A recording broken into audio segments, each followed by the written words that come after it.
This is Basketball More Than a Game with your hosts, Coach Goins and Coach Quick.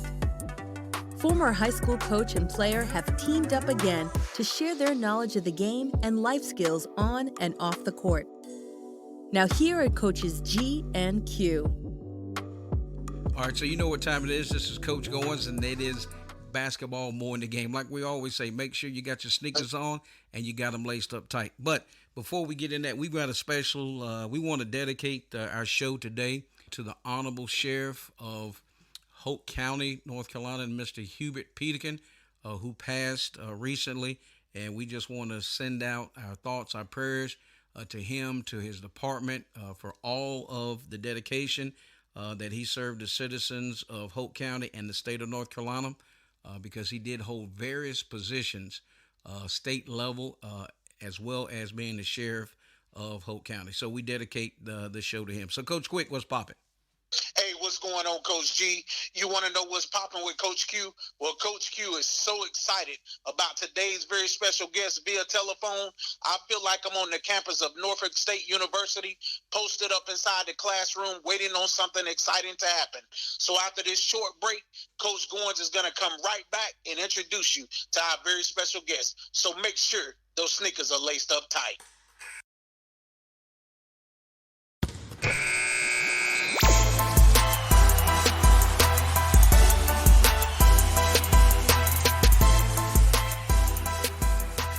So I appreciate that setup, Coach Quick, and like we always say, just make sure you got them laced up tight, because today you may need your sneakers laced up tight and also your cleats. So it is our honor and privilege today to have on our very special guest. She is a native of Raleigh, North Carolina, and she's also a graduate of North Carolina Central University, where she majored in English. She also has a master's in educational media, and she also has her PhD in mass communications from Howard University. Also, she just recently retired from the Department of Mass Communications and Journalism for over 40 years of service as a professor at Norfolk State University. We'd like to welcome to Basketball More in the Game, Dr. Wanda Brockington. Welcome, Doctor. Well, thank you so much. It's a pleasure to be here. Glad to talk to both of you. Excellent. So, Coach Quick, man, you know what? We got a lot to cover, so I'm going to go ahead and kick it over to you, and let's get this thing rolling. Yes, sir. Welcome, Dr. Brockington, to Basketball More in the Game. What is your greatest professional achievement and why? Oh, my goodness. Well, I think the greatest joy and privilege and blessing that has come my way is from teaching. And that's the ability to touch young people and to affect them in a positive way. And sometimes I don't know right away. It may be years before I find out that I made an impact on someone's life. But whenever they come to me, whether it's a week later, a month later, or in some cases 20 years later, and they tell me you made a difference in my life, I can't think of any greater joy than that. And I'm pleased to say that I enjoy a really good relationship with my former students. I'm in touch with quite a few. And, in 40 years, I taught a lot of people. And they, through Facebook and through personal contacts, we stay in touch. And I know how they're doing. I know what they're doing. And I get to see them grow, their families. I have former students now who have students that just graduated from college, kids that just graduated. So it's been a joy, it's been a pleasure, it's been a privilege, and God has blessed me to touch these young folk and make a difference. So that is my greatest achievement, I think. Yes, ma'am. Over 40 years of service, I know you've touched a lot of lives, and much respect to you for that amount of time and service in your profession. Coach Goins, I see that you got your man sealed in the paint, so I'm going to toss it down to you. Well, listen, Coach, I certainly appreciate it. And Dr. Brockington, thank you so much for just, really drilling down on that and the impact that you've had. And here's where I want to go. And it's kind of on the lines of the HBCU. So, of course, hail to the Eagles of North Carolina Central. as Yes. well as Howard University, and as well as Norfolk State University. You've been fortunate to be able to leave a mark on those three prestigious, fine institutions of higher learning. So, in that, what is that experience? What is that being HBCU born bred? That understanding. Can you elaborate and touch and just what out of those three campuses? What made those special? What made those special to you? Well, absolutely, I can tell you. And I'm glad you asked me that because I love the opportunity to share this. Oftentimes I hear people say that the need for HBCUs has gone away because all colleges and community colleges are open now for everybody. But it's not just about that. And I can speak on this because I initially went to the University of Arizona. So I went all the way across the country. Wow. Had no relatives, no friends, didn't know anybody. I had one aunt, but I didn't even know her. And it was a cultural shock. It was just a shock. The whole thing was a shock. But what I found out was I had classes. University of Arizona at that time had 30,000 students, and only 300 or less were black, and that included full-time, part-time, grad, undergrad, everybody. And so it was a cultural shock, first of all. But the thing that I didn't care for was the classes were so large. I had several classes that were in gigantic auditoriums with 400 people. Wow. And I was assigned a seat number. And as long as there was a warm body in the seat, they didn't know or care if I was there. Godzilla could have been sitting in the chair. As long as the seat was taken, they'd have marked me present. And the other thing, when you go to really, really, really large schools, oftentimes the professors, the senior professors who are the ones who've worked and researched and have all the knowledge, they don't even teach. They send their graduate assistants in or their student assistants in to teach and grade papers and that sort of thing. And I don't know, I kind of lost my way. I did lose my way for a while. And so I came home after a couple of years, and I sat out a semester, which was the worst semester of my life.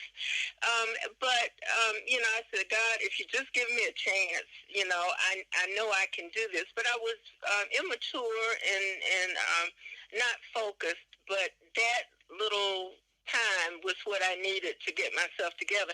So I transferred to Central. And the first thing that happened was I cut one of my classes. Uh-oh. And I ran into, how it goes. Of course, I ran into that particular teacher later that day. And she said, well, Miss Goins, I noticed you weren't in my class today. I said, you did? You missed me? She said, oh, yes, ma'am. And you will not ever do that again. I said, no, indeed, I will not. And so the personal attention was the first thing that struck me. And my professors were brilliant. They were people who had done the work from the bottom floor up, and they cared about me. They cared about my progress. I wasn't just a seat number. I was a person. I was an individual, and they wanted me to do well. And so I will tell anyone that what separates HBCUs from PWIs and other institutions, in my opinion, is the nurturing that goes on. There are people who really care about you. And even if you're doing well in class, they can always tell when something else is wrong, when something is bothering you. You can't look at a person and see what their burden is. You can't. And so to find out that students were homeless or they had really, really difficult family situations, all of those things impact the way you work in class. And so I had to learn when I became a professor that somebody falling asleep in my class did not mean that I wasn't entertaining and engaging and wonderful.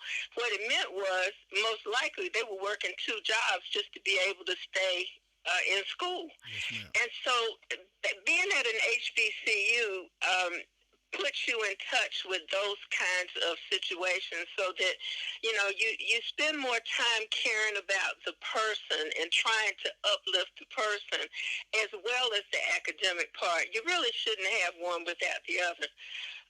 And so I am so in love with HBCUs, all of them, because all of our missions, there's rivalries, I know, but we all have the same mission, and that is to take students, meet them wherever they are, and get them to be as successful as they possibly can. Wow. So listen, folks, don't call us, don't call Coach Quick, don't call Coach Goins and say, man, who was the doctor on from Norfolk State University? This is Dr. Wanda Brockington. You know what, Coach Quick? She is dropping dimes, just like if she was on the hardwood dishing out some assists. So listen, we're going to step away for this quick break, but we have on our very special guest via telephone, Dr. Wanda Brockington, over 40 years of service at the prestigious Norfolk State University. And we'll be back after this commercial break. Looking for a smarter way to shop for your insurance for you and your families? Look no farther. There is help. With several different companies and plans to choose from, whether it's life insurance or Medicare supplemental plans, finding the right plan has never been easier. Licensed with multiple companies and able to shop various rates, plans to help find the best plan for you and your budget. Independent insurance broker Curtis Jackson is the one to call for help. Call Curtis now at 919-614-5796 for a no-cost consultation.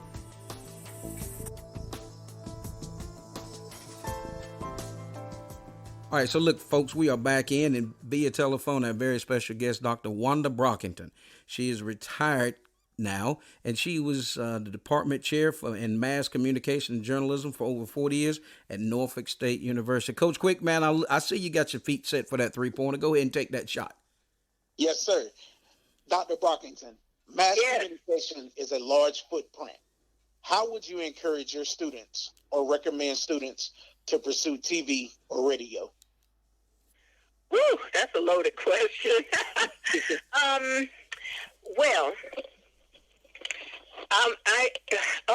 There's so many different ways I could answer that. You have to prepare. And, there's so much that you can do in radio or television. I mean, it's not a one-dimensional thing. I also was general manager of our campus radio station, WNSP, blazing hot 91.1 on your FM dial. And one of the things that we discovered early on, the radio station served as a training facility for people who wanted to be on the air. But, I mean, you can be an announcer, you can be a sportscaster, but you can also be into production, into sales, into marketing. And the same is true for television. What people forget is it's not just about the people who are on TV, but somebody has to keep them on TV. So I have lots and lots of former students who are working in the background, but it's very necessary. They're doing production. They're keeping these people on the air. I have several who are meteorologists, and they come to us with the weather. And then, of course, with television, you also have marketing and sales. And truthfully, the money is in sales. If you want to make a lot of money, then sales is what you want to do. But you have to really be committed. You have to have the initiative. You have to make contacts and keep contacts. And now back to another part of your question, Coach Quick, and that is, how do you get these jobs? Well, it's all about preparation, and I would absolutely recommend doing an internship. Get your degree in communications. And let me just say, a degree in communications is extremely marketable. It doesn't limit you to communication. Every discipline has to communicate. every discipline. So if you have a degree, I mean, I have students who are, one guy who is the senior vice president at Music Choice. Music is his love, but he got his degree in communications. Mm-hmm. I have another one who's head of a record label. They're all over the place. The vice president of a bank. I mean, there are no limits to what you can do with a degree in communications. So if you're going to pursue that in school, then do well academically, but also do an internship. That's key because they're looking for someone who has experience. So doing an internship would really help you have a leg up on the competition. And it is very competitive, extremely competitive. I would say work on your voice, work on your diction. The better you are able to speak, then the better impression you're going to make. Wow, that's great stuff right there. And as for somebody who wrote their high school senior term paper on being a sports announcer, you've given me a lot of input on what I would need to do in order to pursue a career in that field, as well as my football coaches gave me an opportunity to be a play-by-play analyst for the junior varsity football team. Right. So, I mean, this is awesome stuff that you're giving our audience. And I think that's great. Coach Goins, I see you running the secondary break, so I'm going to bounce past it to you for this layup. Well, you know what? If I was on the campus of North Carolina Central, and I may try to make the team of Coach Lavelle Moulton having almost a 55-year-old player playing. So I appreciate that. So listen, Dr. Brockington, you know what? That's such a, and I'm going to kind of piggyback off of Coach Quick. That's so powerful. People don't realize the number one thing you got to be able to do is communicate, regardless. That is exactly, and I certainly appreciate you framing it out. And as you were letting the folks know, and I had that as one of my questions down here, as the general manager of WNSB FM 91.1. In there, as the general manager, I know that was another hat that you wore. Your day-to-day responsibility. If you could talk about that, we'd certainly appreciate it. Well, I was the kind of the I don't even know how to put it in words. I had a station manager. Okay. And so the station manager actually handled the day-to-day operations. Okay. And so the staff reported to him, and then he reported to me. So I was sort of the liaison, if you will, between the radio station and the administration. But to tell you the truth, I started out when I first joined the department, before I was department head and before I was general manager years before, I actually learned how to be on the air. I actually had a shift as an announcer. I worked with the sports team. I used to travel with them. I did stats, and during football season, I really went after the athletic director to let me do sideline coverage. Uh-oh. And he wouldn't do it. He said no. He said, we don't want the other team to know who's hurt and what's wrong. And so he stopped me from doing it. And I see that things are so different now. All of the major football games on the broadcast networks, there are generally women who are on the sidelines reporting and in the locker room and all that. So that goes to show you how things change over the years. So I got my feet wet actually doing the same things that the students eventually came in and learned to do. But in the end, as a general manager, you usually make the executive decisions. And, you know, there's a lot of things that we do. A campus radio station, and plus our station is public radio, which means that we exist on public donations, just like the public TV station at UNC Chapel Hill and PBS that you get on your televisions. And so it's different from commercial radio, but still in all, the students have an opportunity to learn how to be a broadcaster, to learn how to do sports. And by the way, before I forget it, the voice of Howard University Mr. Trevin Jones is one of my graduates, and he calls all of their games. But it gives the students, again, it's a training facility, so it gives the students an opportunity to hone their skills in whatever it is they need to do, and make their mistakes locally so that when they get on the air for a commercial station, they know what they're doing. How about that? So listen, folks, one thing about it, we have Dr. Wanda Brockington, and she is 40 years of experience and service to the Norfolk State University, Mass Communication and Journalism. And we're going to step away for this short break.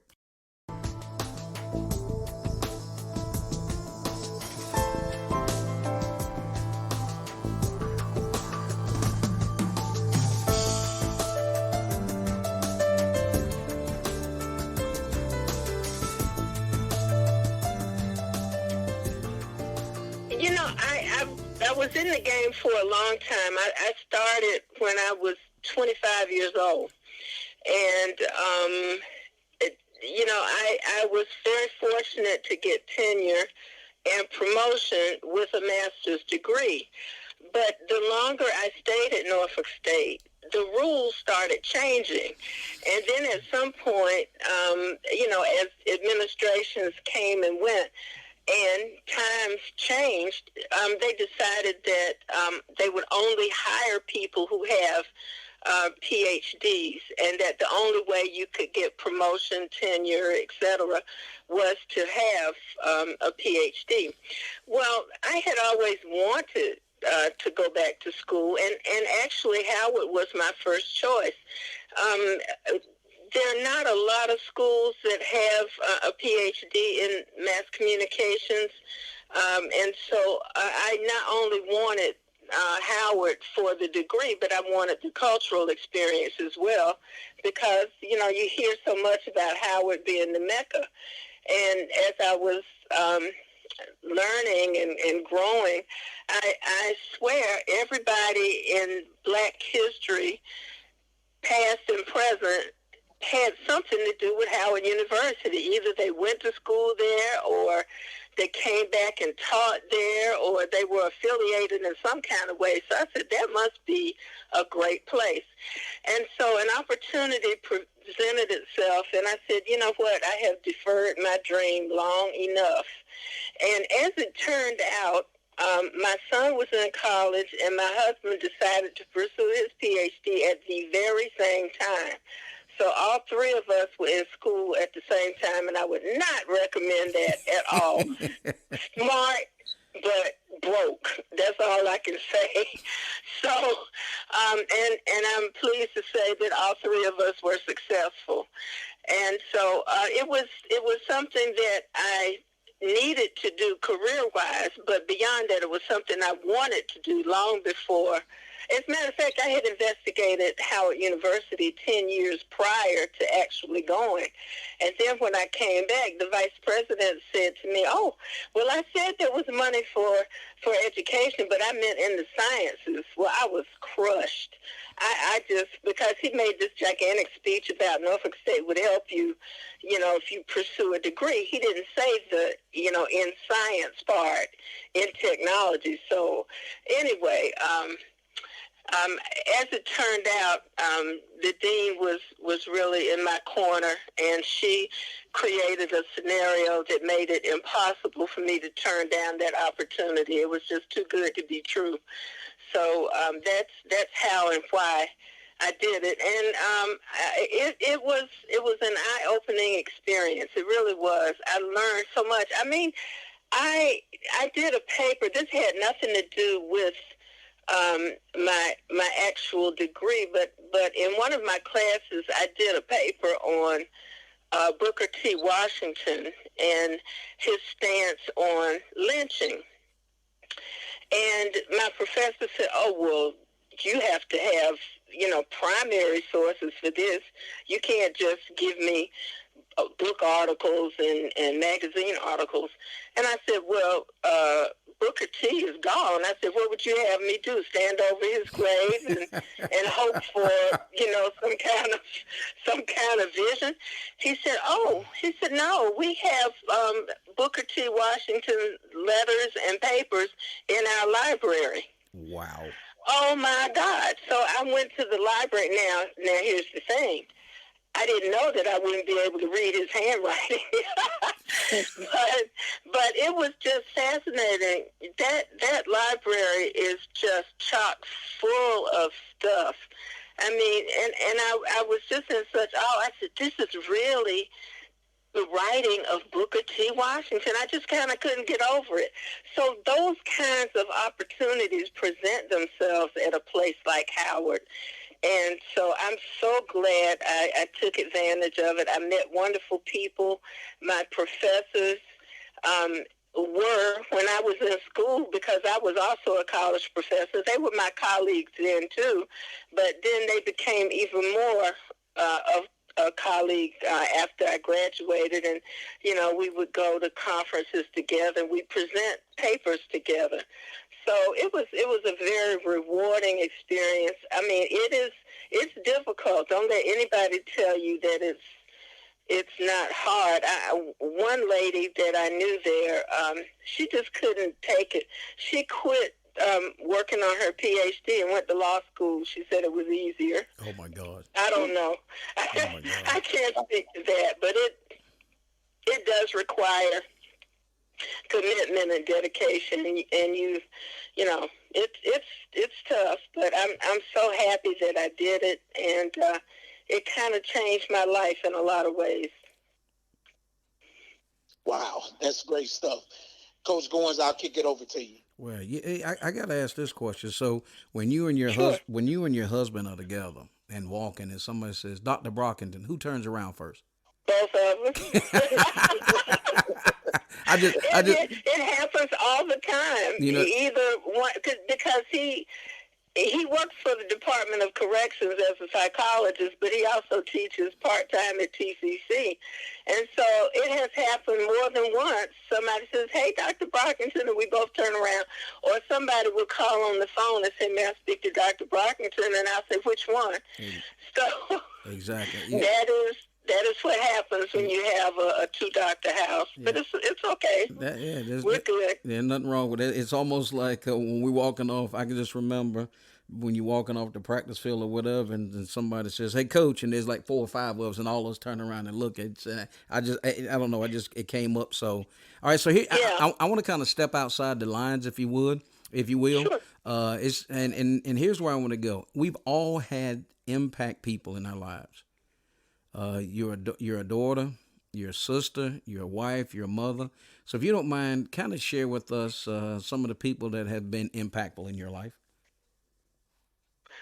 Oh, well, obviously my parents. I got different attributes from them, from each of them.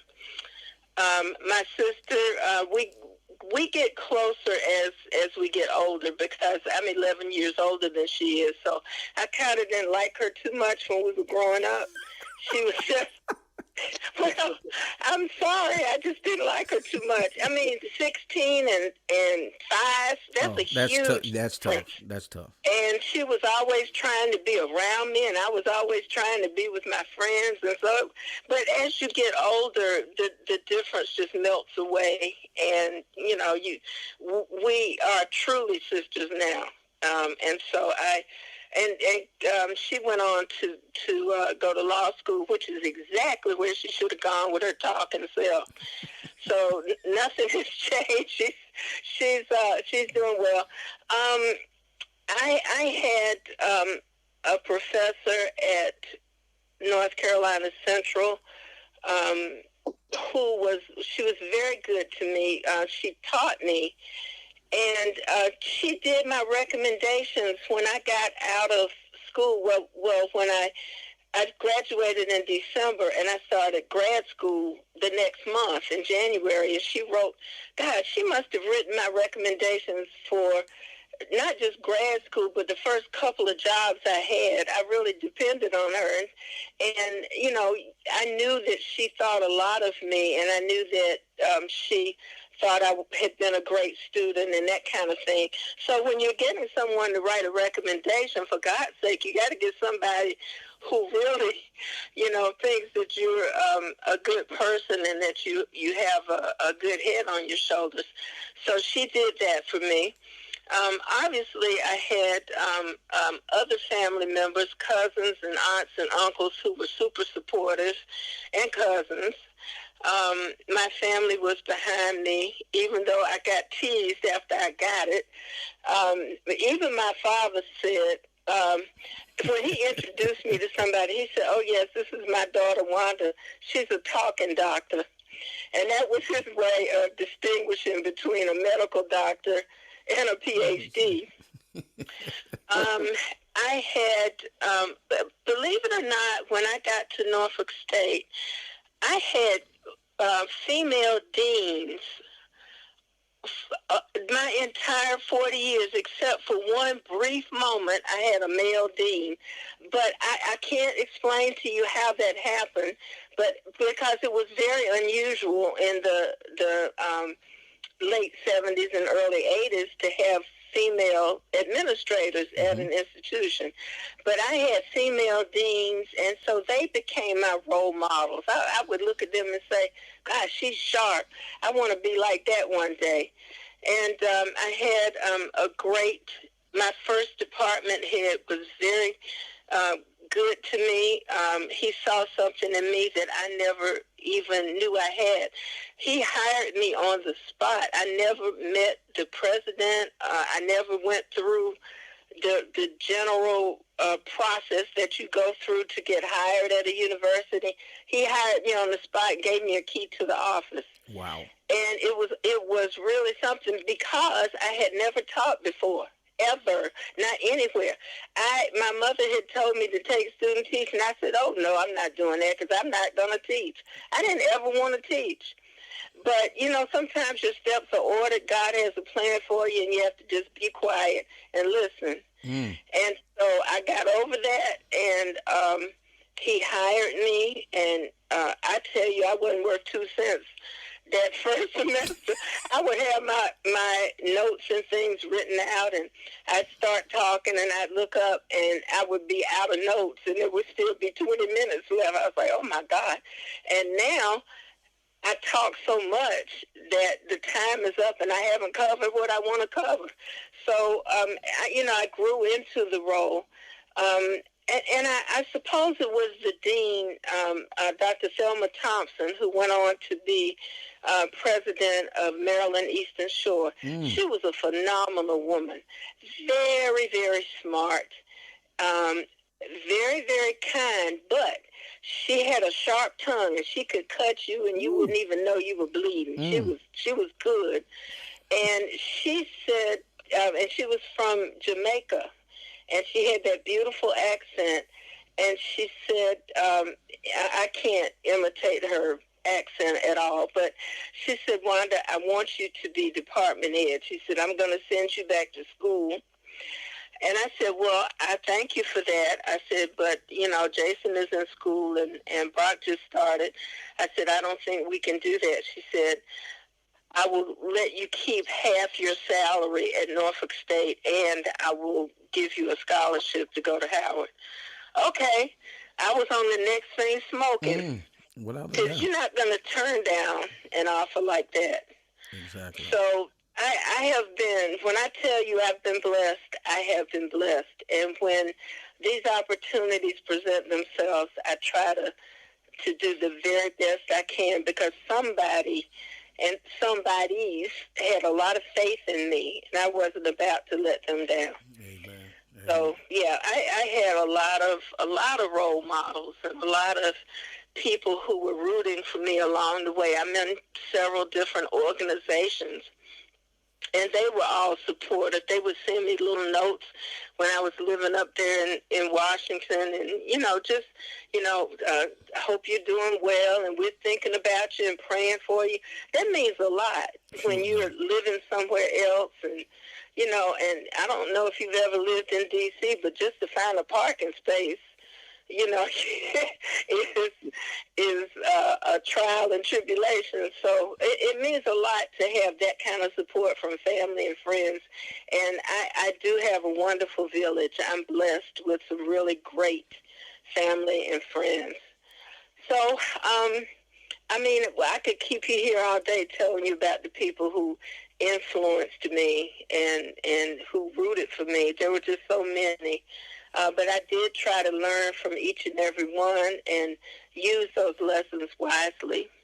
And we thank you for sharing with that. Folks, that's what we try to bring each and every week, is the insight and realizing that, it's not about us. It's about the people that pour into our lives. It's about the people that we allow them to pour into our lives. And we have to be open and honest and take that. And we certainly appreciate Dr. Wanda Brockington taking us down that road. So we're going to step away, and we'll be right back. Visit our website, coachgoins.podbean.com. Always learn to pass. Process, attitude, sacrifice, satisfaction. Dr. Wanda Brockington, who has been dropping dimes from A to Z, talking about mass communication, talking about journalism, and talking about life. Coach Q, you know what? Doing my research, I was able to find out that I almost said, you know what? Yeah, we'll give her that title along with Dr. Coach Brockington. We'll go ahead and give her that handle. So if you don't mind, Coach Quick, she's a Cowboys fan. Yes. So, Coach Quick, I'm going to let you take that from there. Okay. Dr. Brockington. Yes. Number one, I just want to know what made you want to become a Dallas Cowboys fan, and are you excited about America's team thus far this season? I'm excited about America's team every season. I grew up, my dad, I think, wanted a son, and he never got one. I'm the oldest child, and I believed that he thought I was going to be a son. But at any rate, I used to hang around him, and when he watched football, I would sit down there and watch with him. And in North Carolina at that time, we didn't have a team. And so I used to watch the Cowboys every week. And I mean, back in the day when Bullet Bob Hayes was playing, and the original 88 to me was Drew Pearson, even though I like Michael Irvin and I really like C.D. Lamb, but my 88 was always Drew Pearson. So I went through years. I went through the good years, but I went through the bad years too. When Dallas was 1-15, I was loyal, and I don't see any reason to change now. And people get so upset, why are they America's team? Da, da, da. That's branding. That is branding, and no matter what their record is, they are America's team because that's what has been pounded in our heads over the years, and it's hard to break away from that. Jerry Jones, whatever his flaws are, he is a master at beefing up his team. They are the number one franchise in the world. People all over the world know about the Dallas Cowboys. So I don't know who started that America's team stuff, but it has stuck. And, the haters are going to hate, and especially the NFC East people. Oh, my God, I can't tell.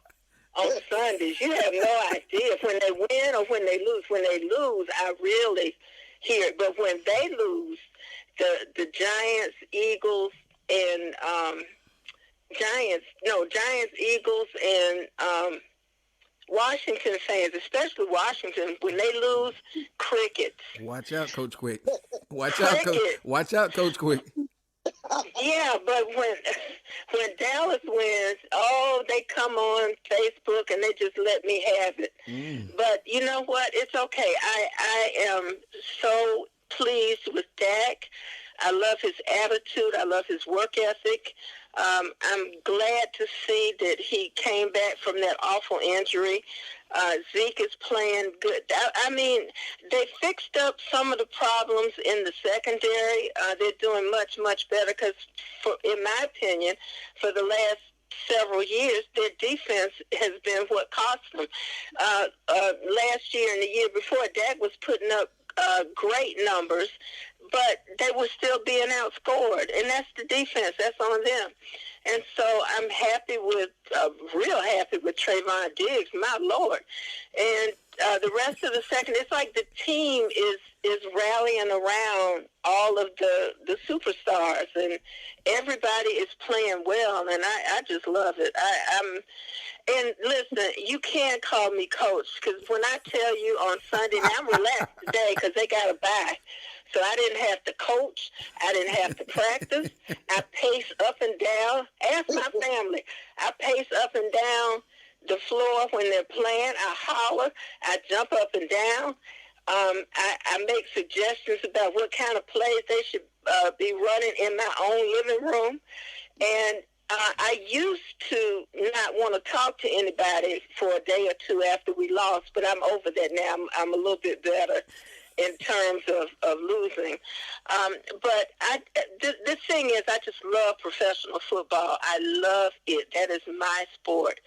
And that's number one for me. And then I like college basketball, then professional basketball. And after that, it's just a dry spell until I get back to August and football is back. I used to watch golf when Tiger was playing, and I watched tennis if Serena or Naomi or somebody's playing. But baseball, that's like watching paint dry. No, thank you. Coach Quick. Yes, sir. If we're ever on vacation, we're gonna have all the calls forwarded over to Dr. Brockington. Coach Brockington, so that she can drop it. Did you hear a run down them Cowboy receivers from Drew Pearson to Michael Irvin to who's the new guy now? CeeDee Lamb. CeeDee Lamb. Oh, and listen, people, I'm telling you, you know what? So I'm gonna go out on this limb. If CBS, Fox, if y'all need a sideline reporter, call Dr. Wanda Brockington. That's right. Right. And I was playing cards with some folk a couple of years ago, and for some reason the men were at one table and the women were at another, and so I mean they talked so loud I heard what they were saying, and the guy was struggling trying to think of the name of the running back at Kansas City who was so good, and so I didn't even break a sweat. I said, Christian Okoye. He said, how did you know that? I said, I just know things. You know what? That's fantastic. But you know what? I will say this, Coach Quick. Out of all that she just said, I have seen a picture with Dr. Brockington and my guy, Mike Tomlin. So just I'm just giving a little shout out there for my statement. I actually did that. It was at Hampton University. They had Michael Vick, Mike Tomlin, Aaron Brooks, and somebody else. But anyway, they were talking about the talent from the 757.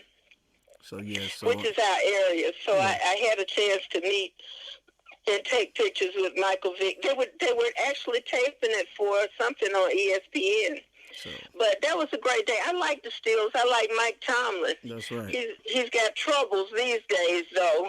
I mean, we actually got a bye. We got a bye today, so we're sitting at 500. So we'll. I know. We'll maintain that. So, Coach Quick, I'm gonna kick it over to you, man, for your closing comments, and we'll start wrapping up. Yes, sir. Dr. Brockington, I just gotta say, it has been a complete joy and pleasure to have you on the show today, to be able to interview you, talk about life, success, as well as sports. But Dr. Brockington, there was a much closer team to you here in North Carolina than the Dallas Cowboys. It don't get no better than the Washington football team / Redskins. Oh, don't get me started on that. Because, listen, I called CBS in New York a couple of years ago because we are forced to get Washington games. Washington can have a record of 0 and 1,000. Keep talking. And they still put the games on, Keep talking. regional game. And I'm like, are you serious with that? You have the ability to flex. You better flex to a better game. Because I'm not real happy with the game that we're watching today. I think there were better choices than that. So I look forward to moving further into the season so when the game is out of reach, we're not stuck just watching it. They can flex to a different game. I want to see a more competitive game. But I have never liked Washington. No, indeed. First of all, I didn't like the name. They were the last NFL team to integrate. So, no. I cannot. I cannot. No. Wow. Well, Coach. Oh, my. Coach Quick, man, I tell you what, man, I'm telling you, she's bringing the heat. So listen, so what I want to say this as we start to close. I want to say it publicly. I've said it privately, but I want to just let you know, Dr. Brockington, what your dad meant to so many people. Me personally, just always just the motivating factor. One of the main reasons why I went into law enforcement. I'll never forget seeing him and I was a young man. I remember we were in Fayetteville at Uncle Allen's, and Uncle Cecil came in and took his, and I'll never forget he had a brown suit on, and he took his jacket off and he hung it on the back of the chair, and I saw his badge and his weapon. And as a kid and as a person of color, that's something that back then I never saw. Because it wasn't on television, it wasn't Hill Street Blues, you didn't see any of that. And at that moment in time, it burned the image in my mind, and just wanted to, the things and the honors that and the accolades that he received, and people don't realize that, he was with Muhammad Ali during the protests when they were in Houston. For those of you that know Denzel Washington and follow American Gangster. Also, Uncle Cecil was taking Frank Lucas back and forth when that trial was going on. So he just had tremendous his career, the foresight, the vision, and I know you guys miss him, and we just want to honor him as well as Aunt Laverne, and just thank them for what they did for instilling in all of us, but most importantly for you and Carol as well. So with that, I'll toss it back over to you, Dr. Brockington, for your closing comments. Well, I thank you so much, Coach Goins and Coach Quick, for the opportunity. It's been a real pleasure. I talked for a living for 40 years, so nothing has changed. I still love to talk, and occasionally I do speaking and Black History Month programs and stuff. But it's been really wonderful joining you on your podcast, and I wish you both continued success and good health and a good life. And thank you for including me in it. I had a great time. Thank you so much. Coach Quick, get us to the locker room. Yes. Once again, our show was dedicated to the late Sheriff Hubert Peterkin of Hope County, North Carolina. May our condolences be with his family. Our thoughts and our prayers are with them. For Coach Goins, our very special guest, Dr. Wanda Brockington, formerly of Norfolk State University. And for myself, Coach Quick, we'll see you in the gym. You've been listening to Basketball More Than a Game with Coach Goins and Coach Quick. Our podcast is available on podbean.com.